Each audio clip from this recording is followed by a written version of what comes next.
Get your highlighters ready. We are going to read the entire introduction of Away by May-Britt Eckholt. What we are looking for are little nuggets of wisdom that you can use in your essays, things that relate to the rubric. Now, if there are any parts of this introduction that don't make sense, maybe just put a little question mark next to them. You can email me or you can ask me on Wednesday, because this, including little sort of snippets of this in an essay, is going to show that you have been reading widely and that you have engaged with a variety of different resources around the play, rather than just the play in isolation. So keep that in mind. Okay, now let's start. Away is set in the summer of 1967 to 68. Now, we know from the context video that you just watched of Michael Gow that he wrote it in 1986. Why did he choose to set this play in 1968? That was one of the questions that we had on that context sheet that we had. So, I think there were many similarities, or there are many similarities, between 1968 and 1986. If we look at the year 1968, particularly that summer, we see a great sense of positivity in terms of the fact that we have now a sense of prosperity and global economic growth. That both years were years of great social change, but in particular, there was this massive disparity between rich people and poor people. There was a growing upper class because of this post-war prosperity. But in saying that, the differences between the upper classes and the lower classes were very obvious, and that's seen in the characters of Away. There was a lot of immigration from Europe post-war. They were called the New Australians, and they contributed to a change in culture, a cultural shift, a social shift in the developing culture of Australia, because it was a new country. It still is.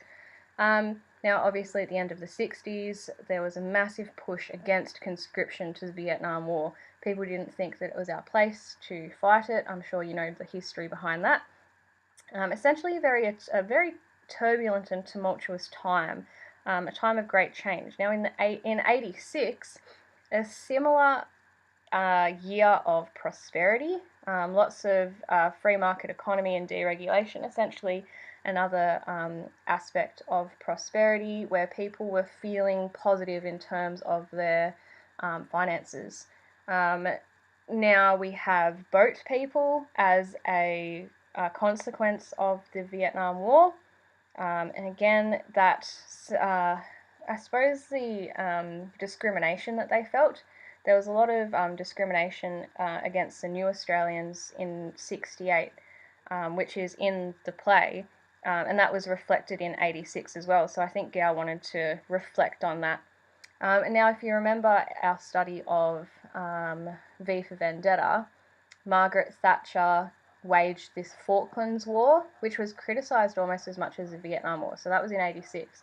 So there are many similarities between 68 and 86. Now keep that in mind.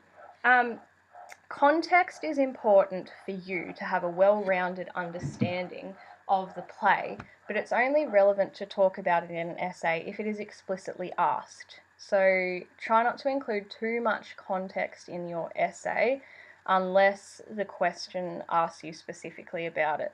Okay? Alright, let's continue. Australia was a young nation in the sense that 40% of the population was under 21. By 1968, more than 8,000 Australians were fighting in Vietnam, and young people were becoming more politically aware. The play ends at the beginning of that year. A holiday is over, and around the world, 1968 becomes a watershed, meaning an event or period marking a turning point in a, what does that say, situation. Students stage revolts in Paris, Germany, and around the United States, and focus attention on the bitter debates and splits in Western society. Censorship in theatre and literature undergoes radical changes. In Australia, plays with four-letter words were still banned in most states, and actors risked going to jail for using obscene language. In 1966, the longest running show in Sydney was the review of A Cup of Tea, a Beck's and a Good Lie Down at the Phillip Street Theatre. By the Aquarian generation in 1969, Hair had taken over. The holiday was indeed over for Australia. Essentially what she's saying here is that there is a massive shift from conservatism. A Cup of Tea, a Beck's and a Good Lie Down did not have any four-letter words or obscene language in it, but if you've seen Hair, it is the complete opposite. The holiday was indeed over for Australia, meaning that there was a massive cultural and social shift in the country. The portrayal of Australia, in a way, is as ironic as the title of Donald Horne's The Lucky Country. Gow's characters are imprisoned in a world in which their worth as human beings is measured in the cost of their holidays. To preserve a way of life means sending their sons to fight America's war in Vietnam. To celebrate Christmas means hot dinners and plastic trees. The aim is to be the same as everyone else, as long as that means to be better than one's neighbour. Gwen's attitude to life echoes Girly Pogson in Patrick White's The Season at Sarsaparilla. I like a hat to look different, so long as it's what the others are wearing. But, like all works which have an enduring quality, Gow's play dramatises a universal world through one which is limited by time and space. And like many recent Australian plays, such as Patrick White's Shepherd on the Rocks, David Malouf's Blood Relations, and Lewis Nowra's The Golden Age, Away is about reconciliation and the power of healing through love and compassion. That, I think, is a really good point. Away is about reconciliation and the power of healing through love and compassion. Over the page. Away is historical in the sense that it places its characters and themes within a particular society and draws on the mood and spirit of a particular era to portray a larger world. It is a play about families, the young generation and their parents, and a play about the world we live in. The three families go away on their annual holidays, but their journey becomes a theatrical metaphor for a spiritual quest. As in classical Greek and Shakespearean drama, the purpose of the quest is to gain self-knowledge. Thus, Away is essentially about coming home or undertaking a journey from ignorance to knowledge, from blindness to insight. At the end, the characters have a new understanding of the world around them because they have accepted the motives, ambitions, hopes and fears which determine their actions. This journey is embedded in the character of Coral, who links the school play with the Shakespearean world of distortion, the tragedy of lost hopes, and the possibility of restoring order through love. She sees the darkness within Tom, the bruises of his illness, and the image of death behind his vitality. Can we please have a look at the rubric?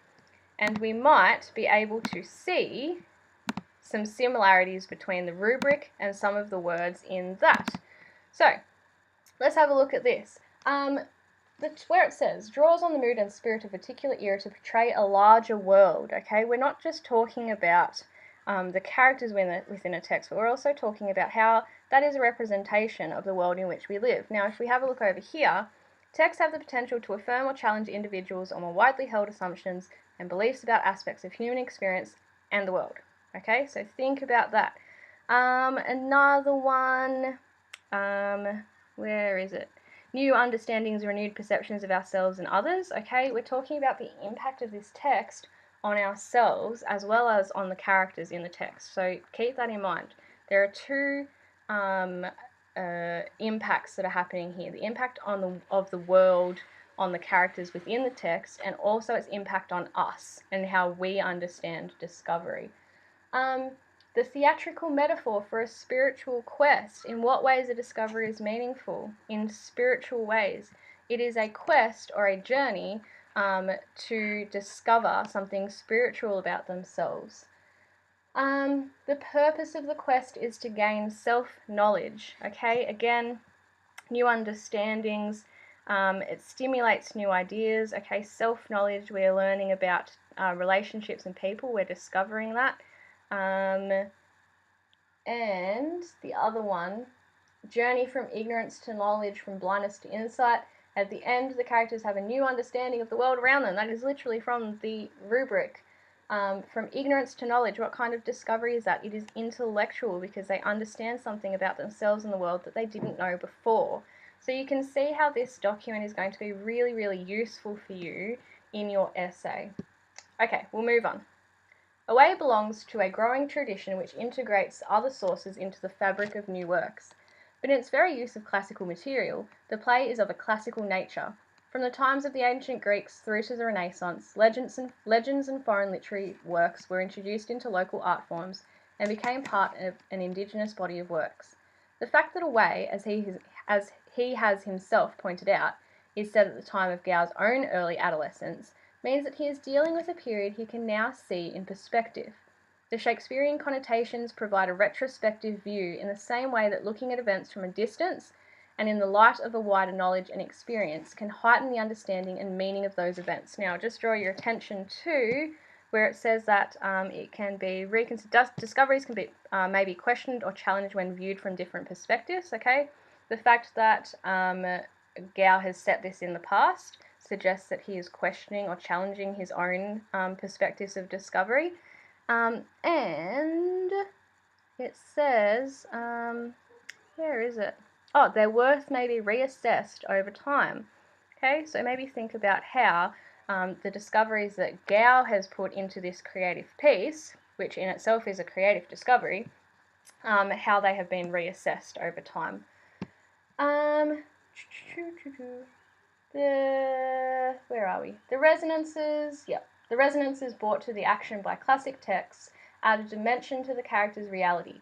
The magic rites of A Midsummer Night's Dream and the fairies' tempest enhance the events of ordinary lives and take them beyond the realm of surface experience. We see the characters in terms of magic and poetry, as if their own lives gain new meaning through dreams and visions played out on stage. New meaning, new understandings, renewed perceptions. Again, words from the rubric, just so you know. Another Australia emerges, a country which is no longer an isolated island, but part of an extended world. It has the beauty and freshness of a new world and the wisdom and mythology of a very old one. I think I'll stop it there and I'll continue on the next video.